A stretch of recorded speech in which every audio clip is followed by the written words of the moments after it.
Dari pertengahan tahun kemarin ini kami sudah banyak melakukan transformasi.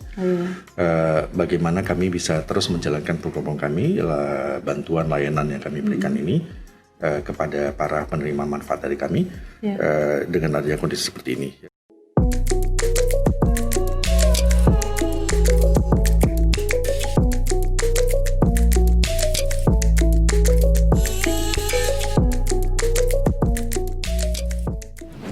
Hai viewers JPNN.com dimanapun kalian berada, balik lagi bersama saya Natalia Lawrence di podcast JPNN.com.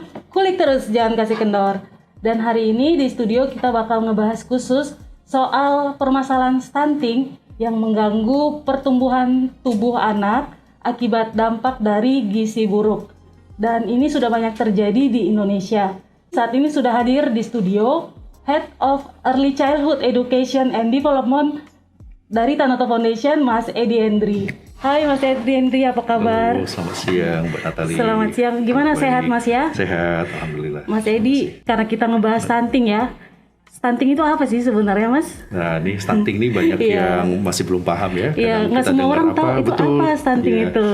Mungkin ada yang sudah dengar tapi ada juga, banyak juga yang belum dengar. Iya, betul. Nah jadi stunting itu sebenarnya adalah kalau definisi singkatnya itu kondisi gagal tumbuh kembang anak yang itu diakibatkan seperti tadi kata Mbak Natali udah benar karena gizi buruk. Tapi juga karena faktor lain juga seperti infeksi yang seperti cacingan dan sebagainya. Oh cacingan itu termasuk gizi itu buruk salah gitu ya? satu penyebab stuntingnya.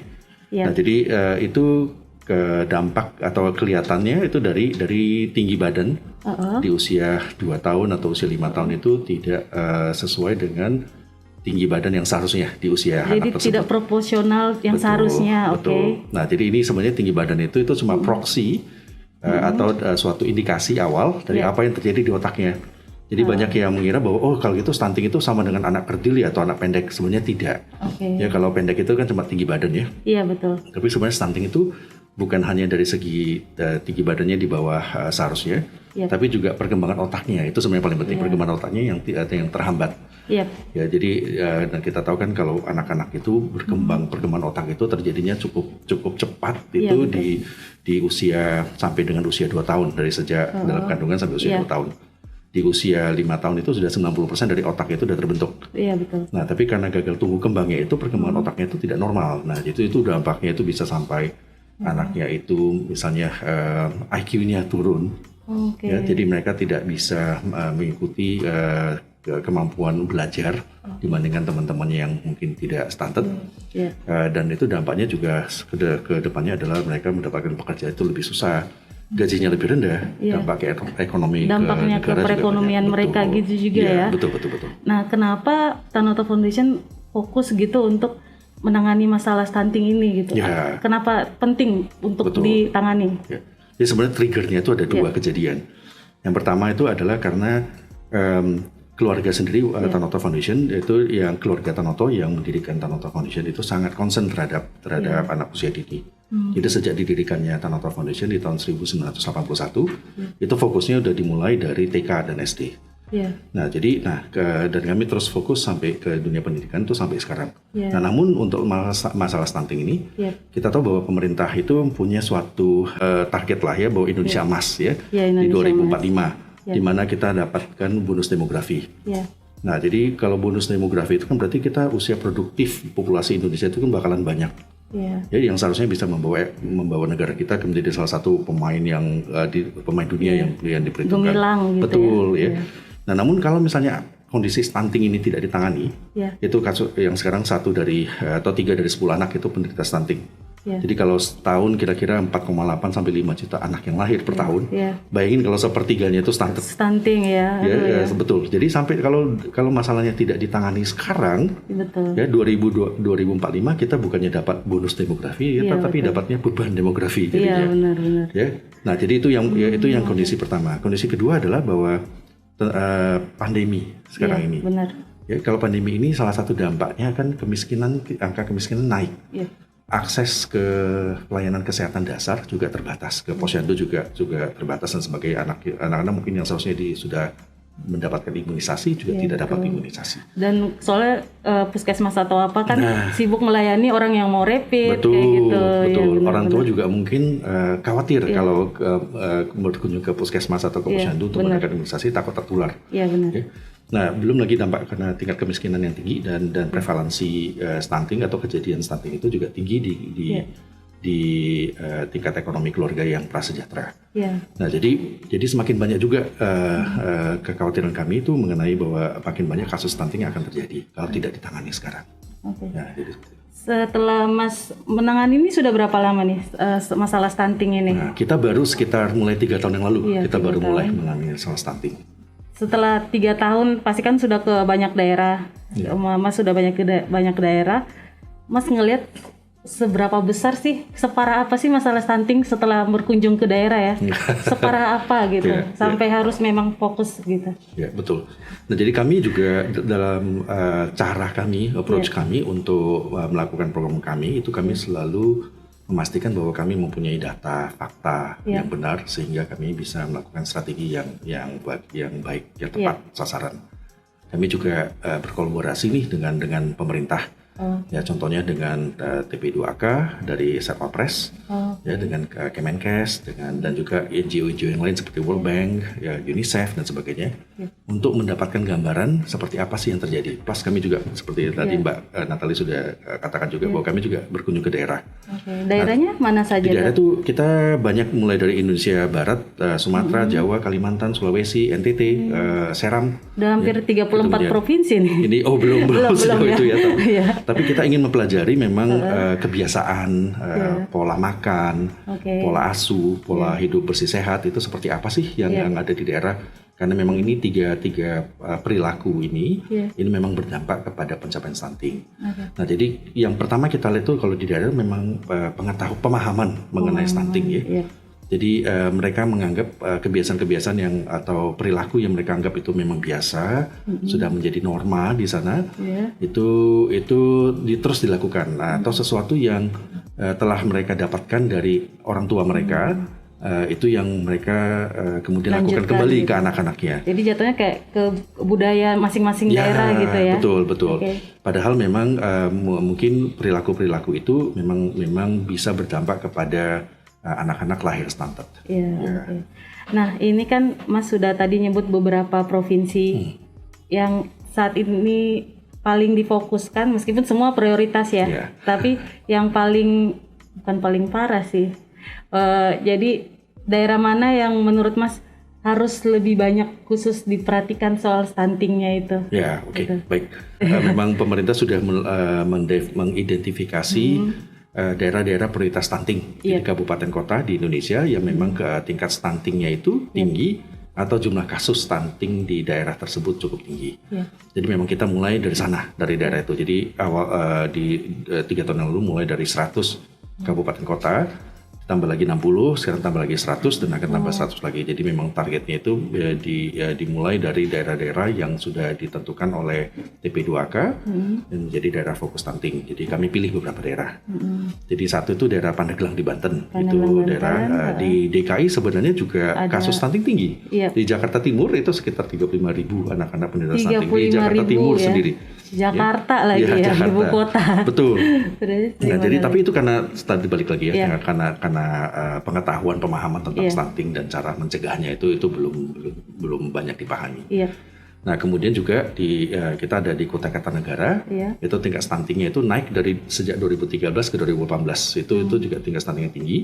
Jadi kita juga ingin memastikan bahwa di sana itu sudah ada strategi-strategi dan kita dampingi pemerintah daerah di sana untuk menyusun strategi supaya bagaimana memberi pemahaman gitu ya. Betul, menyusun kebijaksanaan, memberikan suatu strategi komunikasi ke komunitas atau populasi di sana untuk mengerti mengenai stunting. Ini kan Mas ke daerah, namanya datang ke suatu daerah ini kan nggak jebret terus langsung disambut gitu kan sama warga, terutama kan pasti ke daerah yang kota kecil atau mungkin daerah terpencil juga kan. Gimana tuh sambutan dari warga? Apakah langsung ini apa sih orang datang tiba-tiba menanyakan tentang pola hidup warga, terus pola makan gitu. Ngapain dia nanya kita makan apa gitu kan? Nah itu gimana tuh tantangan di saat ke daerah-daerah seperti itu gitu? Itu pertanyaan yang luar biasa bagus banget tadi. Jadi kita tuh selalu percaya bahwa kita tuh tidak bisa melakukan suatu strategi secara sukses kalau kita paksa masyarakat ya secara top down kita bilang ini loh yang terbaik. Nggak ada yang percaya. Iya, benar. Nah, jadi kita itu selalu bekerja sama dengan komunitas masyarakat di sana.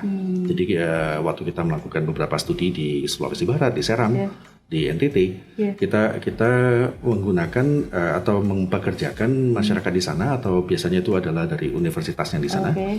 Gitu untuk membantu kita untuk melihat. Iya, jadi mereka itu bahkan di 3 daerah yang saya sebutkan tadi itu mereka diinap tinggal dulu bersama keluarga ya selama seminggu untuk melihat apa sih kebiasaan-kebiasaan dan mereka catat ya mereka interaksi jadi mereka bangun ada rasa kepercayaan dulu. Nah merasa dekat dengan si warganya gitu. Betul. Dan jadi tugas mereka hanya mengobservasi dulu. Jadi jangan langsung datang langsung kasih saran ya. Gitu, langsung kasih nih Bu yang bagus tuh gini. Betul. Ya. Karena sebenarnya juga kalau kita lihat ya, nah ini contohnya ada satu daerah yang tingkat stuntingnya 40%. Itu kan bukan berarti walaupun 40% itu tinggi, tapi bukan fokusnya itu jangan hanya ke 40% tinggi, tapi 60% yang lain yang bagus kan berarti yang bagus. Yang anaknya stunted. Nah jadi kita melihat 60% ini yang bagus ini apa sih yang dilakukan? Ya jadi kalau yang kita sebut dengan hal-hal positif yang kita bisa ambil itu kita bisa tularkan ke komunitas yang 40% lagi. Betul. Nah yang 40% ini contohnya kalau yang ada 40% ini emangnya pola makan mereka seperti apa sih Mas sampai bisa ada terjadi stunting itu pada kalangan anak dari 40% itu gitu? Ya. Nah jadi salah satu ya penyebab stunting ini karena nutrisi ya pola makannya. Jadi kadang-kadang memang asupan nutrisi, contohnya mikronutrien atau mineral dan vitamin itu yang kurang. Terutama kalau misalnya protein, apalagi di usia tadi ya di masa ibu hamil sampai ke anak usia 2 tahun itu usia masa emasnya betul. Nah ini kan butuh protein. Nah jadi contohnya di salah satu komunitas itu mereka itu sebenarnya komunitas itu di bantaran sungai. Jadi sebenarnya mereka punya akses terhadap protein hewani ikan-ikan. Jadi makan ikan terus harus setiap hari ya. Tapi sebenarnya itu tidak justru yang tidak terjadi adalah mereka tidak makan ikan. Jadi ikan-ikan itu ditangkap malah dijual. Ya dijual untuk mendapatkan mata pencarian bagi keluarga. Iya benar. Nah tapi anak-anaknya sendiri tidak mendapatkan ikan yang sebenarnya sumber protein yang bagus. Iya benar. Padahal kita nyari ikan aja susah. Mereka dekat situ tapi nggak dimakan ikannya. Nah jadi atau sebaliknya. Jadi makanannya itu terlalu monoton, terlalu di satu dan kurang keragaman. Jadi tidak seimbang. Nah kalau istilah dulu kan kita punya itu yang 4/5 sempurna ya. Sekarang pemerintah punya program yang isi piringku. Nah itu kan juga menjaga keseimbangan dari makanan supaya nutrisinya seimbang dari semua hal yang dibutuhkan untuk perkembangan anak itu tetap terjaga. Nah seperti itu. Nah ada juga di daerah lain misalnya ibu-ibunya itu mengalami anemia, kurang darah. Ya tapi ini karena memang mereka itu diet mereka itu tidak cukup untuk mendapatkan asupan daily intake dari zat besi. Nah jadi pemerintah juga sudah sangat bagus ya memberikan satu program gitu untuk ibu hamil itu selalu harus minum obat tambah darah, tablet tambah darah.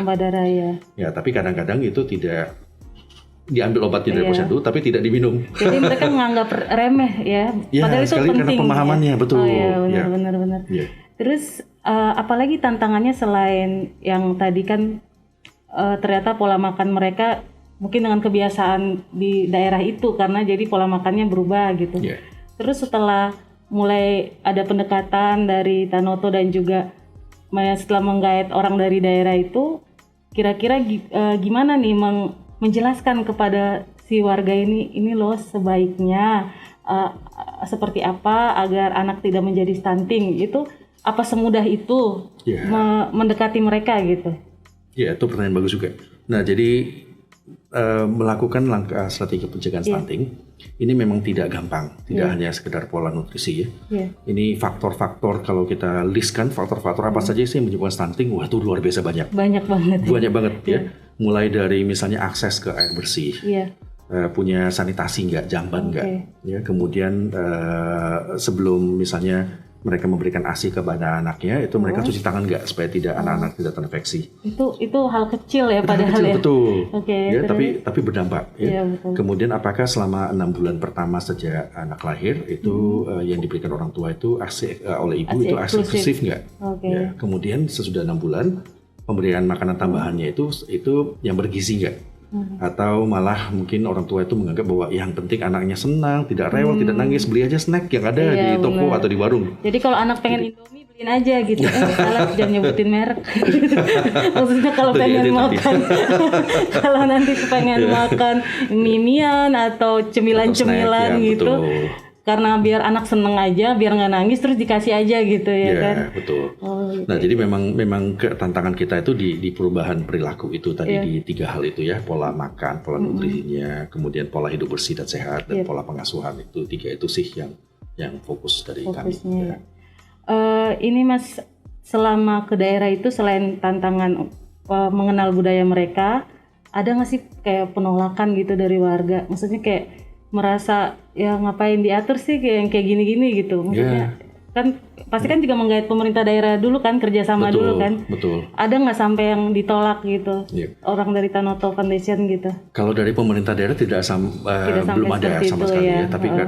Tapi ini memang hasil dari yang sudah dilakukan oleh pemerintah ya, dari pusat. Semua kementerian dan kelembagaan negara maupun dari pemerintahan daerah tingkat 1 dan tingkat 2 itu juga luar biasa bagus. Jadi di level pemerintahan itu pengertian tentang stunting dan komitmen itu udah lumayan bagus lah. Yang kita sebutkan kalau istilah penanganan stunting kita konvergensi bahwa semua ini kan karena melibatkan banyak faktor tadi ya. Bahwa kementerian dari kesehatan, kemudian kementerian untuk yang ketahanan pangan dan sebagainya. Jadi banyak hal-hal yang itu harus bekerja sama. Jadi supaya tidak tumbang tindih dan apa yang dilakukan di satu desa misalnya atau satu daerah itu benar-benar sesuai dengan kebutuhan. Jadi kalau tingkat penerimaan dari pemerintah daerah itu alhamdulillah sampai sekarang itu sangat terbuka, kami bisa berkolaborasi dengan cepat. Tingkat pemahaman di komunitas yang sebenarnya yang menjadi tantangan. Ya karena komunitas itu sekali lagi bahwa kita tidak bisa masuk dengan cara yang gitu, betul. Ya jadi harus ada harusnya strategi pendekatannya. Ya nah itu yang kita kerjasama, contohnya di Lombok Barat kita akan kerjasama dengan para tuan guru dengan Dato' Wanto di sana dan sebagainya. Karena memang pemuka agama, pemuka tokoh masyarakat ini sebenarnya yang lebih didengar. Ya kalau mengenai nasihat-nasihat yang berhubungan apalagi dengan pembinaan dan pengasuhan anak usia dini. Biasanya butuh waktu berapa lama untuk melihat nih hasilnya setelah pendekatan terus dengan komunikasi publik untuk perubahan sikap dari masyarakatnya ini, berapa lama Tanoto melihat ini sudah cukup berhasil nih, atau ini masih perlu lagi dikembangkan, itu berapa lama tuh? Kalau target dari kami sih memang di 2024 itu tingkat stunting itu di Indonesia itu turun di bawah 20%. Ya kalau Pak Presiden Jokowi sendiri itu punya target yang lebih ambisius, yaitu turunnya sampai 14% di 2024 ya. Nah jadi otomatis ini membutuhkan suatu kerja keras yang dari melibatkan semua pihak. Jadi kalau dari kami selalu setiap tahun itu kita selalu lihat apakah selalu kita ukur adalah perkembangan. Jadi baik dari impact langsung ke stunting di daerah yang kami bantu ataupun indikator-indikator lain seperti indikator bahwa di sini anak-anaknya sekarang sudah atau remaja sudah tidak kurang darah lagi. Ya, ibu-ibu sudah rajin ke posyandu dan sebagainya. Jadi ada indikator-indikator yang juga berkontribusi menunjukkan untuk keberhasilan itu gitu. Kalau ibu hamil itu harusnya ke posyandu berapa kali sih Mas? Kalau saran dari pemerintah dari Kemenkes itu adalah 4 kali dalam masa kehamilan itu minimum. Harus ke pusat pelayanan kesehatan. Selama ini kalaupun ada orang sudah tahu soal stunting, tapi orang tuh cenderung pede, stunting mah di desa ya kan, orang desa doang yang ada masalah stunting atau pertumbuhan tubuh anak gitu. Kalau di kota anaknya pasti sehat-sehat semua gitu. Jadi benar nggak itu anggapan seperti itu? Wah, itu mitos. Mitos ya. Oh, ternyata di kota juga ada. Faktanya adalah memang kejadian stunting itu paling di tingkat ekonomi yang paling bawah itu memang lumayan tinggi ya, sekitar riset 2018 menunjukkan sekitar 48,4%. 48,4%. Ya, hampir 50% ya. Iya. Nah, tapi di segmen yang paling makmur pun, ya, di kuartal 5-nya yang paling menengah ke atas berarti. Paling atas pun. Oh, atas pun. Ya, atas sekali di kuartal 5 ya. Ini benar, kejadian stunting juga 29%. Jadi 29%. betul, jadi cukup tinggi. Ya, jadi 29% anak orang kaya juga bisa stunting. Betul. Kurang gizi. Kurang gizi. Padahal kayaknya makanan ada mulu ya. Betul. Jadi ini bukan masalah akses terhadap ini ya, bukan masalah tidak mampu membeli makanan yang bergizi. Yep. Tapi masalah karena lebih terhadap keputusan yang diambil orang tua untuk memilih makanan paling yang bernutrisi dan seimbang bagi anak-anak. Dan kalau tadi kata Mas kan di kota besar, salah satunya di Jakarta Timur. Itu masalah mereka lebih ke apa tuh, selain kan kata Mas dari komunikasi untuk soal pola makan dan sebagainya, terus apalagi yang ditemukan Tanoto di situ gitu, sehingga ada stunting itu. Nomor satu memang pola makan ya, pola nutrisi. Baik mulai dari masa ibu hamil yang menjaga supaya ibu hamil juga dalam kondisi yang kesehatan yang baik, fit, tidak kurang darah. Kemudian waktu lahir pun selama begitu bayi lahir itu harus ada inisiatif menyusui dini, yang berarti dalam ini harus langsung menyusui. Kemudian dalam 6 bulan pertama juga harus ASI eksklusif, dan juga dalam 2 tahun itu harus menyeimbangi bukan hanya dari nutrisi tapi nutrisi plus stimulasi. Karena sekali lagi ya, kalau tadi kita sudah ngomong masalah pola makan, pola nutrisi itu memang nutrisi itu dibutuhkan untuk perkembangan fisik dan otak. Betul. Nah, tapi kalau untuk perkembangan otak sendiri tidak cukup hanya dengan nutrisi, tapi harus ada stimulasi. Ya, karena saraf-saraf otak kita kan itu kan setiap kali ada stimulasi itu akan nyambung ininya, neuronnya. Nah, jadi itu mungkin yang memang kita lihat itu belum banyak dipahami oleh orang tua bahwa gizi seimbang itu harus dipadankan juga dengan stimulasi. Kalau di daerah terpencil itu kan melalui pendekatan budaya. Nah, kalau di kota besar, apakah orang-orang cukup peduli atau cuek aja gitu dikasih tahu hal-hal seperti ini? Apakah mereka cukup menerima atau namanya dulu di kota besar agak kurang peduli dengan hal-hal seperti ini atau gimana? Ya, kalau mungkin sekali lagi tadi Mbak Nathalie bilang di ini bahwa di kota besar itu ada denial lah ya, bahwa ini masalah orang desa nih, masalah orang miskin nih. Jadi padahal di kota sendiri pun itu cukup prevalensinya cukup tinggi. Nah, jadi yang memang dilihat itu bahwa di kota pun sebenarnya mereka terima, tapi asal mereka tahu ini dampaknya kemana. Nah, jadi mungkin mereka itu belum mengerti pernah dengar kata stunting, tapi tidak mengetahui bahwa dampak nanti ke anaknya dan masa depan anaknya seperti apa. Nah, yang kedua ini mestinya memang di dunia digital sekarang ya. Ini apalagi di kota-kota itu akses untuk mendapatkan informasi lewat media sosial itu cukup bagus. Nah, jadi memang yang kita menurut kami yang perlu ditingkatkan lagi secara agresif adalah penyebaran informasi yang benar tentang stunting ini lewat media-media sosial yang beragam. Ya, tergantung segmennya. Kalau kita bicara tentang ibu hamil atau pasangan muda yang baru akan punya momongan, atau bahkan remaja di usia produktif secara reproduksi, ataupun bahkan nanti orang tua yang mempunyai anak usia 0 sampai 2 tahun sampai balita. Nah, jadi ini yang segmen-segmen ini mungkin mempunyai cara atau kebiasaan atau akses ke media sosial yang berbeda-beda, dan itu yang harus kita perhatikan di sana.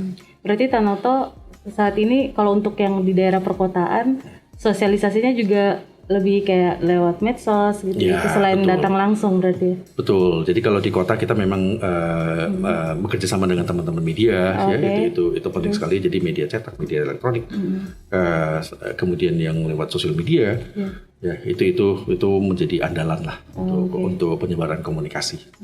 Dan ini kan sedang pandemi COVID. Semakin parahkah stunting menurut Mas Edi, atau mungkin apakah tetap ada penurunan permasalahan stunting atau justru semakin meningkat sejauh ini? Betul. Ini memang kita masih menunggu data ya, hasil riset ya dari pemerintah atau badan riset lainnya mengenai apa sih dampak dari masa COVID ini terhadap peningkatan prevalensi stunting. Nah, tapi berdasarkan beberapa indikasi itu ataupun studi yang sudah dilakukan seperti Semeru itu telah memproyeksikan bahwa tingkat kemiskinan itu akan naik. Kemiskinan. Dan kita tahu sekali tadi ya, kalau misalnya paling bawah itu 48,4%, itu berarti kalau angka kemiskinan naik, itu berarti kemungkinan besar jumlah kasus stunting juga akan bertambah.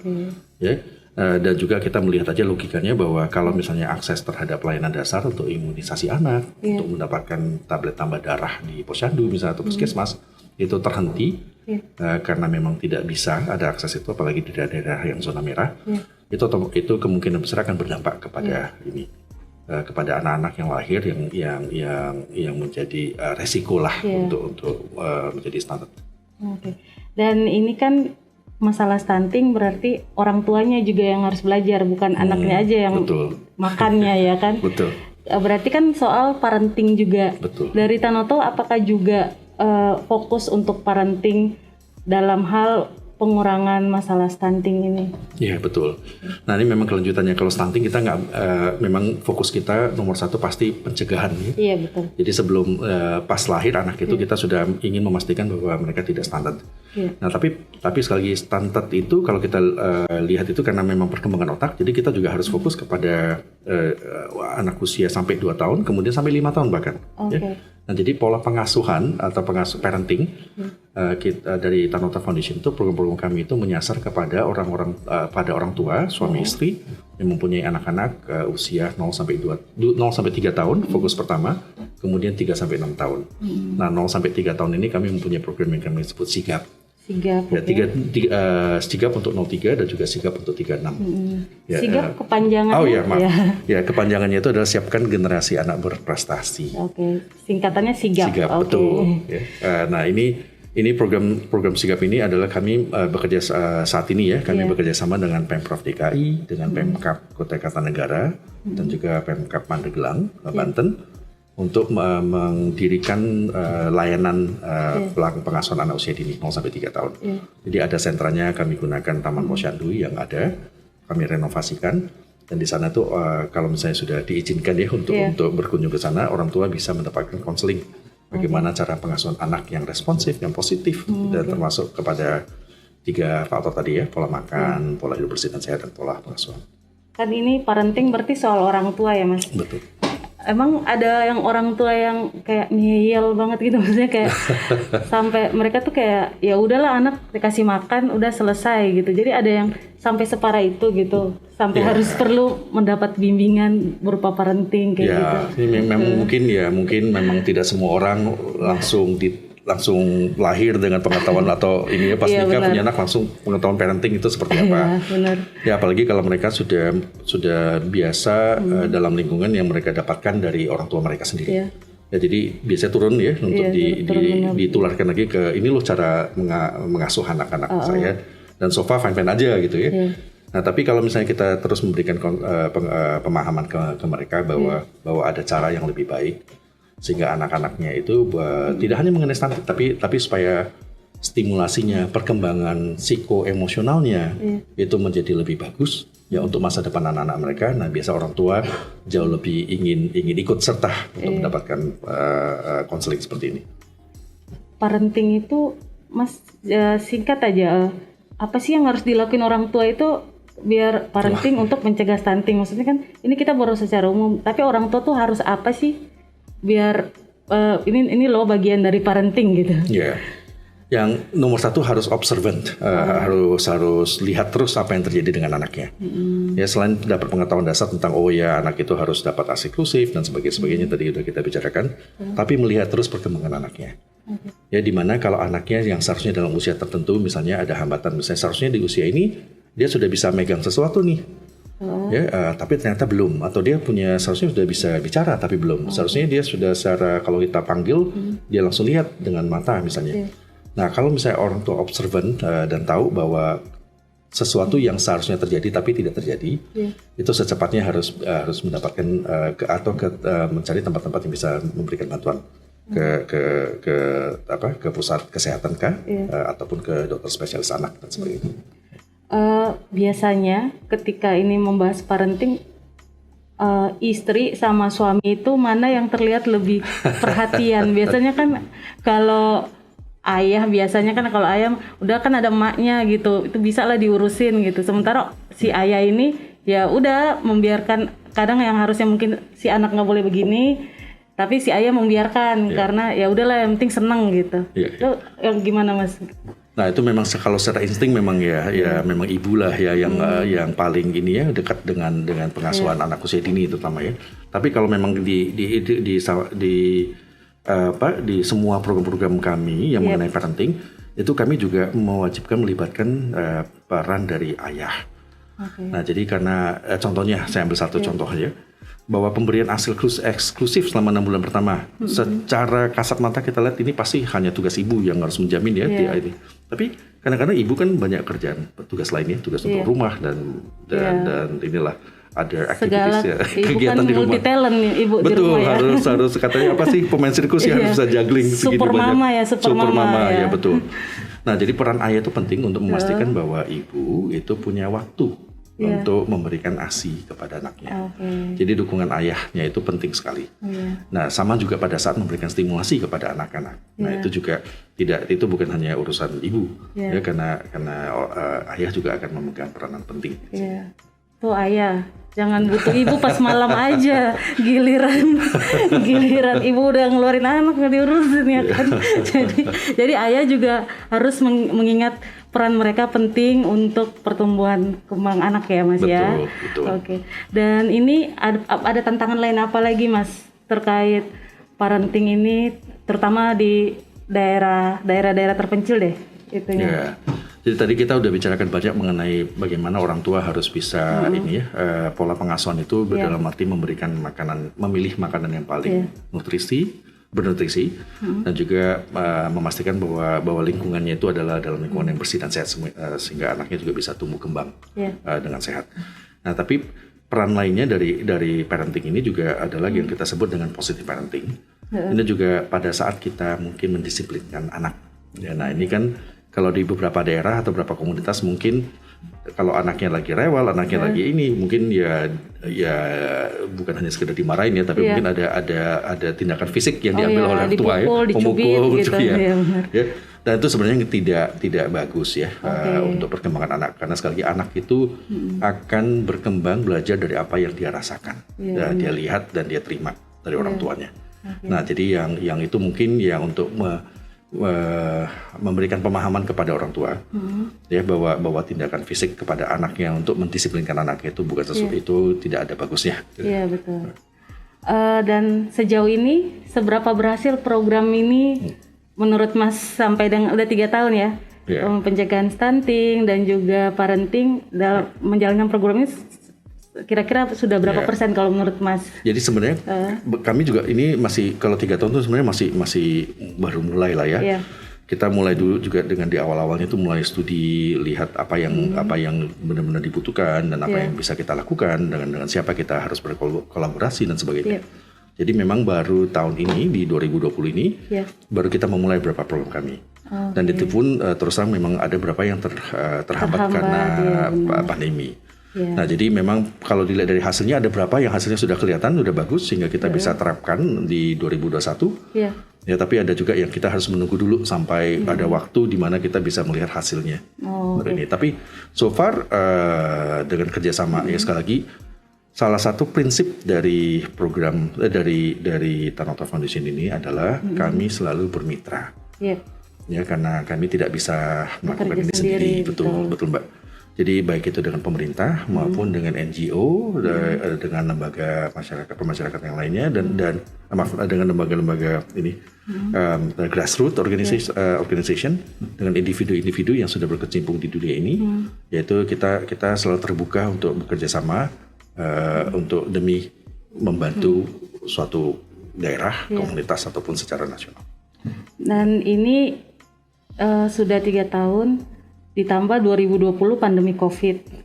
Nah, 2021 kan kita berharap semoga COVID udah pergi ya kan Mas. Tapi kalau ternyata nih masih COVID, gimana Tanoto menjalankan program ini agar biar juga tetap ada hasilnya gitu? Ya.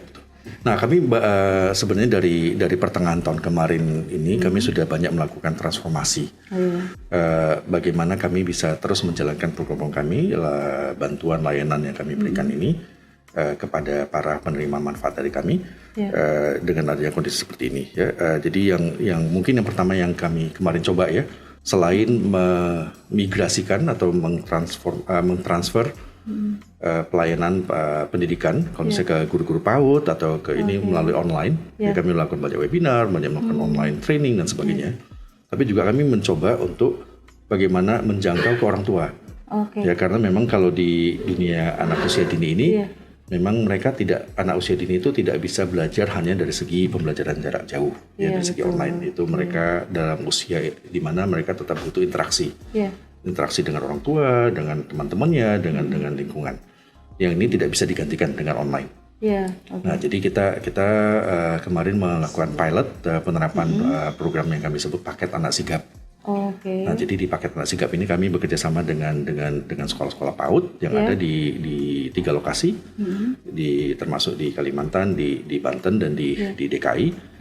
Ya, bagaimana menyusun suatu program selama seminggu. Nah, jadi dalam program seminggu ini yang kita bisa bantu orang tua di rumah masing-masing, terus memberikan stimulasi untuk pembelajaran anak-anak usia dini. Jadi kita berikan itu mainan edukatif, ya seperti building blocks, plastisin, krayon. Ya, kemudian juga kita pakai itu alat-alat yang memang atau bahan-bahan yang dengan mudah bisa diperoleh di lingkungan rumah. Seperti tutup botol misalnya, yang aman bagi anak-anak. Yang kreatif, betul. Kayak itu bisa dipakai untuk melatih beberapa bidang tumbuh kembang anak, ya seperti motorik kasarnya, motorik halusnya, kemampuan kognitifnya dan sebagainya. Jadi kita gunakan itu. Dan jadi, itu cukup sukses. Itu inovasi ya di saat pandemi ini ya. Betul, jadi tetap berjalan programnya. Ini terakhir nih Mas Edi, harapannya dari Tanoto Foundation agar, kan ini tadi seperti Mas Edi bilang kan kerjanya bermitra. Harapannya untuk pemerintah daerah dan pemerintah pusat, jadi biar tidak abai juga nih, mungkin kan lagi pusing sama pandemi terus kayak abai dengan program-program seperti ini, harapannya seperti apa? Tapi memang kita mengindikan ini juga mendukung ya program pemerintah. Agustus kemarin Pak Jokowi juga sudah memanggil ada rapat kabinet terbatas ya, di mana beliau menyatakan bahwa stunting ini tidak bisa diabaikan, walaupun ada pandemi, itu penanganan stunting itu tetap harus berjalan. Ya, bahkan Ibu Menteri Keuangan, Ibu Sri Mulyani juga sudah memaparkan bahwa budget nasional untuk penanganan stunting akan naik tahun depan. Lumayan signifikan naik ya. Nah, jadi dari pemerintah juga sampai ke level desa juga sudah diberikan informasi bahwa penanganan stunting itu tetap harus berjalan. Nah, jadi harapan dari kami adalah bahwa ini kita mengambil kesempatan ini karena sudah ada komitmen dari pemerintah untuk memastikan bahwa pesan itu bisa direalisasikan, dinyatakan dalam bentuk aksi dan bentuk kegiatan yang benar dan bentuk komunikasi yang benar-benar bisa membantu para orang tua yang dari level dari kota sampai ke desa. Oke, baik, terima kasih Mas Edi. Terima kasih banyak, Mbak Natali. Terima kasih sudah hadir di studio jpnn.com dan juga tetap sehat. Karena anak-anak yang sehat juga butuh Mas dan Tanoto Foundation, dan juga semoga programnya berjalan lancar. Biar pandemi juga tetap berjalan ya Mas ya. Kasih, dan juga untuk viewers jpnn.com dimanapun kalian berada, jangan lupa untuk tetap menjaga kesehatan dengan selalu memakai masker dan menjaga jarak serta mencuci tangan usai beraktivitas dari luar rumah. Dan saksikan podcast jpnn.com pekan depan bersama saya Natalia Lorenz.